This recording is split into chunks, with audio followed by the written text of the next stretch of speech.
అందరూ ఎలా ఉన్నారు? బాగున్నారా? నేను బాగున్నానండి. దేనికి మళ్ళీ మొదలు పెట్టానని అనుకుంటున్నారా? ఏం లేదు, జస్ట్ బాండిలో ఫస్ట్ అయితే నేను చెప్తాను మీకు. ఫస్ట్ అయితే నూనె వేసుకోండి, జీలకర్ర వేసుకోండి. పచ్చిమిరకాయలు అయితే అవసరం లేదు, ఎందుకంటే మనం కొంచెం కారం వేసేస్తాం కాబట్టి. సమోసా చేస్తున్నాను.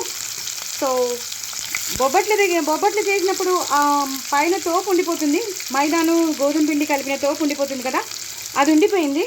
సో దాన్ని మనం ఇట్లా ఆ తోపుని మనం ఇలా యూజ్ చేసేసుకోవచ్చు అనమాట సమోసాకి. అందులో కొంచెం ఉప్పు వేస్తాం, అన్నీ ఉన్నాయి కాబట్టి సరిపోతుంది. సో ఇప్పుడు అది ఎన్ని వస్తే అన్ని చేసేస్తాను అనమాట. సో ఫస్ట్ అయితే నేను ఇప్పుడు దీంట్లో నూనెలో జీలకర్ర అలాగే ఉల్లిపాయలు వేసేసుకున్నాను, పసుపు వేసేసుకుంటాను. చాలా ఈజీగా చేసేసుకోవచ్చండి. ఒక్కసారి ఇది వేగాలంటే, ఒకసారి వేగాక మీకు మళ్ళీ చూపిస్తాను. చూసారు కదండి, ఇవి వేగిపోతున్నాయి ఉల్లిపాయలు. నా దగ్గర ఉన్నది చాలా తక్కువ పిండి కాబట్టి నేను ఇన్నే వేసుకున్నాను. మీరు తీసుకున్న పిండి దాన్ని బట్టి మీరు స్టఫ్ మీరు రెడీ చేసి పెట్టుకోవాలి. ఇంకా టమాటోలు కానీ ఆలుగడ్డలు కానీ నేను వేయట్లేదు. జస్ట్ ఆనియన్ బఠానీ స్టఫ్ వేస్తున్నాను, బఠానీతో చేసిన సమోసా అనమాట. సో ఇప్పుడు ఇది బాగా వేగిపోయాక నేను అల్లం వెల్లుల్లి పేస్ట్ వేసేస్తాను. కొంచెం వేస్తే చాలండి, చాలా మంచిగా వచ్చేస్తుంది. ఇది ఒక్కసారి ఇలా వేగిపోవాలి. ఇలా వేగిపోయాక మనం బఠానీలు ఉన్నాయి కదా, ఆ బఠానీలని వేసేసుకోవాలి. ఇవి తొందరగానే మగ్గిపోతాయి. సో ఒక 2 నిమిషాలు అలా వేయించేస్తే అవి మగ్గిపోతాయి. మగ్గిపోయాక మీకు మళ్ళీ చూపిస్తాను. అవి కొంచెం సాఫ్ట్ అయిపోవాలన్నమాట, ఫ్రోజన్ బఠానీ కదా. సో కొంచెం సాఫ్ట్ అయిపోతే మనం మిగతా ప్రొసీజర్లోకి వెళ్ళిపోదాం. ఇదైతే ఇలా కొంచెం మీడియంలో పెట్టుకుని ఫ్రై చేస్తూనే ఉండాలి, ఆపద్దు. మనం మిగతావన్నీ వేసేటప్పుడు మీకు మళ్ళీ చూపిస్తాను. ఫస్ట్ అయితే ఇలా ఫ్రై చేస్తూనే ఉండాలండి. చాలా సింపుల్ స్టఫ్, మన ఇంట్లో ఉన్న వాటితోనే చేసేసుకోవచ్చు. ఆలుగడ్డలు ఉడకబెట్టేసి అవన్నీ వేసుకోవడాలు, పచ్చిమిరపకాయలు అవి ఏం అక్కర్లేదు. జస్ట్ చాలా సింపుల్గా చేసుకునే స్టఫ్ అనమాట. సో ఇది ఒక్కసారి వేగిపోయాక మీకు మళ్ళీ చూపిస్తాను. వేగిపోయండి. ఇప్పుడు కొంచెం ఉప్పు వేసేసుకుందాం. ఎక్కువ వేయకండి, ఎక్కువ వేస్తే ఏమవుతుందంటే ఉప్పు కష్టమైపోతుంది. ఎందుకంటే నేను అటుకులు మిక్స్చర్ చేశాను కదా, ఆ మిక్స్చర్ వేసేసుకోవచ్చు. కొంచెం వేసేసామనుకోండి ఆ స్టఫ్లోకి ఉండిపోతుంది. మిరపకాయ తీసేసుకోండి. అలాగే కొంచెం కారం. ఎందుకంటే సమోసాలో పోహా వేస్తారు. సో పోహాలో అన్నీ ఉన్నాయి కాబట్టి నేను ఇది వేసేసినాను. సో చాలా తక్కువ మైల్డ్గా వేసే కారం, అంటే పిల్లలు అందరూ ఈజీగా తినేటట్టు వేసేస్తున్నాను నేను. అలాగే కొత్తిమీర, పుదీనా ఇది కూడా వేసేసి స్టఫ్ అయిపోయిందండి. ఇంకేం వేయక్కర్లేదు, జస్ట్ ఇట్లా కలిపేసుకోవడమే. ఇదంతా దగ్గరికి వచ్చేస్తుంది. మనం ఈ స్టఫ్ని రెడీగా చేసేసుకుని మనం చపాతీలా ఒత్తేసి ట్రయాంగిల్స్గా చేసేసుకుని అందులో స్టఫ్ చేసేసి డీప్ ఫ్రై చేసేసుకోవడమే. ఇది ఒక 2 నిమిషాలు ఉండాలండి. ఇది కొంచెం వాటర్ పడుతుంది, మెత్తబడాలి కదా. అలాగే లాస్ట్లో చాట్ మసాలా అలాగే గరం మసాలా, ఆ ఫ్లేవర్ ఉంటేనే బాగుంటుంది కదా సమోసాకి. సో అది కూడా వేసేసాను. సో దీన్ని ఇప్పుడు బంద్ చేసేస్తానండి. బంద్ చేసేసి ఇలాగే ఉంటుంది ఇది.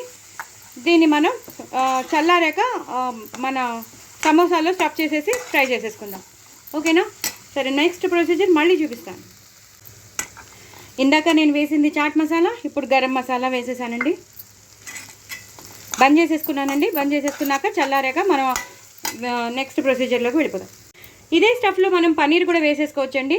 నేను మామూలు పన్నీర్నే కొంచెం ఇలా స్క్రాంబుల్ చేసి వేసేసాను, ముక్కలుగా కాకుండా. స్క్రాంబుల్ చేసి వేసేస్తే అందరికీ వెళ్తుంది అనమాట. ముక్కలు అయితే ఏమవుతుందంటే ఒకరికి వెళ్ళొచ్చు, ఒకరికి రావచ్చు, రాకపోవచ్చు. ఇలా స్క్రాంబుల్ చేస్తే మొత్తం అంతా అయిపోతుంది. ప్లస్ స్టఫింగ్ కూడా ఈజీగా ఉంటుంది మనకి, అవి బయటికి ఊడకుండా పడిపోకుండా ఉంటుంది. కొంచెం మనకి టైట్ అవుతుంది అనమాట. సో అంతేనండి, నేను ఎప్పుడో ఆల్రెడీ బంద్ చేశాను. ఇప్పుడు కొంచెం వేడి చేసేసి మళ్ళీ దీన్ని కలిపేశాను. ఇప్పుడు నేను వాటిని పూరిలాగా చిన్న పూరిలాగా ఒత్తేసి స్టఫ్ చేసేసి ఫ్రై చేసేస్తాను. మీకు ఫ్రై చేసేటప్పుడు ఒత్తేటప్పుడు మీకు ఒకసారి చూపిస్తాను. సో సమోసా అనుకున్నామండి, కానీ పిల్లలు మాత్రం మాకు కచోరీస్ కావాలన్నారు. ఎందుకంటే సమోసాలు మేము అప్పుడప్పుడు బయట ఎలాగో తింటూనే ఉంటాం, రెగ్యులర్గా తినేదే. కానీ కచోరీస్ అంటే చాలా బాగుంటాయి కదా, అందుకని చేయమన్నారు. సో స్టఫ్ చూసారు, ఫస్ట్ స్టఫ్ చూసి వాళ్ళు ఇలాంటప్పుడు అటుకులు ఇవన్నీ వేసాం కదా, మనం పోహా లాంటిది వేసాం కదా, ఇలాంటి పోహా వేసినప్పుడు కంపల్సరీ కచోరీ చేస్తేనే బాగుంటుందని అన్నారు. సో నేను ప్లాన్ మార్చేశాను, సమోసా బదులు కచోరీలు చేస్తున్నాను. ఎంతైనా వాళ్ళ ఇష్టం మేరకే కదండి. సో ఇలా అనేసుకుని లోపలికి తోసేసి ఇలా అనేసుకోవడమేనండి. ఎంత రౌండ్గా చేయగలిగితే అంత రౌండ్గా చేసేయడం. ఇంకోటి కూడా నేను మీకు చేసి చూపిస్తాను. అవి ఎక్కువ ప్రెస్ చేయకూడదండి, అవి దొబ్బుగానే ఉండాలి. ఇలా ఒత్తుకోవాలి.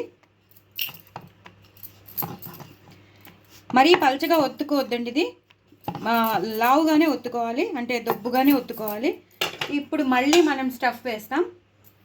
ఇందులో పనీర్, బఠానీ అన్నీ ఉన్నాయి కదా, అటుకులు, మనం వేసిన మిక్స్చర్ అంతా ఉంది కదా, చాట్ మసాలా, గరం మసాలా. సో ఉల్లిపాయలు బాగా వేగిన ములాంచి వాళ్ళకి నచ్చేసింది. సో ఈ స్టఫ్ ములాంచి వాళ్ళు ఏమన్నారంటే మనం కచోరీలు చేయమన్నారు. సో మళ్ళీ దీన్ని ఇలాగా ఇచ్చేసేయాలండి. కచోరీ చేయడం చాలా ఈజీ. జస్ట్ మనం ఇలా అంటే చాలు, దాన్ని మళ్ళీ ఇలా చేసేసుకుని రౌండ్గా చేసేసుకోవడమే, డీప్ ఫ్రై చేసేసుకోవడమే. ఇలా ఎన్ని కావాలంటే అన్ని చేసేసుకోవాలండి. అయ్యాక మీకు మళ్ళీ చూపిస్తాను ఫ్రై చేసేటప్పుడు. సో నేను కచోరీస్ రెడీ చేసేసుకున్నానండి. నూనె కూడా వేడి పెట్టేసుకున్నాను. ఇప్పుడు నెమ్మదిగా దింపేయాలండి. అస్సలు హడావిడి పడకూడదు. నేను మూడే వేస్తాను, ఎందుకంటే కదలడానికి ఈజీగా ఉండాలి కదా.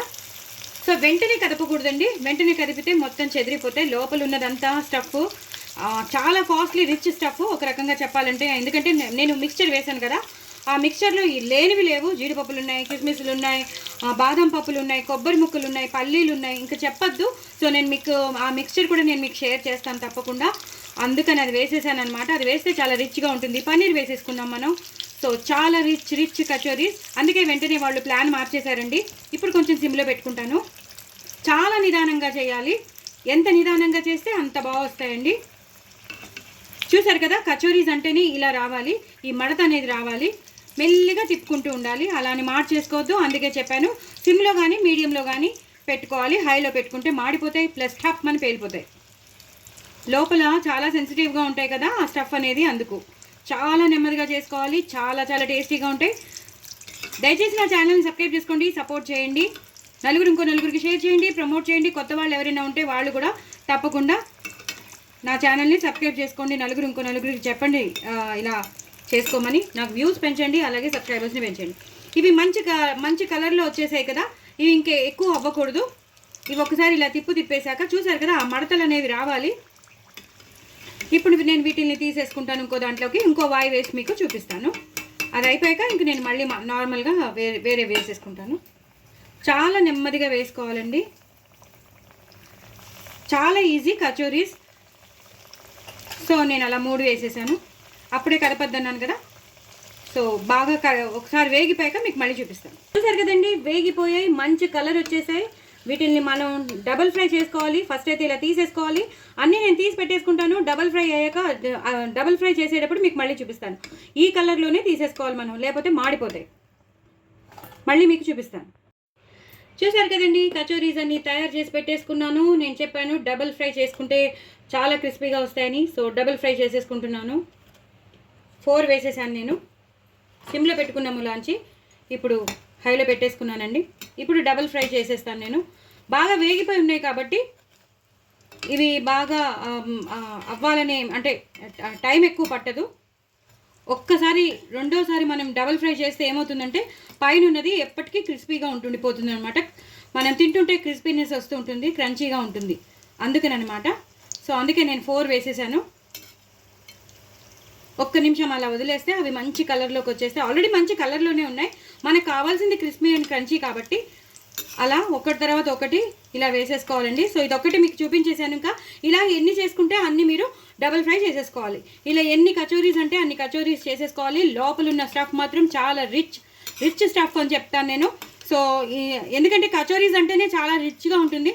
పెసరపప్పు వేసి చేస్తారు, అటుకులు, ఈ మరమరాలు ఇప్పుడు నేను చేసినది. సో అవన్నీ నేను సపరేట్గా వేయకుండా నేను మిక్స్చర్ని వేసేసాను. మిక్స్చర్లో చాలా రిచ్ అన్నీ ఉన్నాయి కదా. సో ఇలా అయిపోయండి. ఇంకా మళ్ళీ ఎక్కువసేపు ఉంచుకోక్కర్లేదు. ఇవి ఎప్పుడైతే ఇలా మంచి రెడ్ కలర్లోకి వచ్చేస్తాయో అయిపోయినట్టే అనమాట. సో ఇలా తీసేసుకోవడమే. నా ఛానల్ మాత్రం సబ్స్క్రైబ్ చేసుకోవడం అస్సలు మర్చిపోద్దు. చక్కగా టమాటో సాస్ కానీ కెచప్ కానీ ఉంటే నంచుకుని హ్యాపీగా పిల్లలకి పెట్టండి. మీరు కూడా తినండి, ఎంజాయ్ చేయండి. చాలా ఈజీగా చేసేసుకోవచ్చు కచోరీస్. మన దగ్గర బ్యాటరు, మన దగ్గర స్టఫ్ రెడీగా ఉంటాయి. నా ఛానల్ మాత్రం సబ్స్క్రైబ్ చేసుకోవడం అసలు మర్చిపోద్దు. బాయ్ అండి.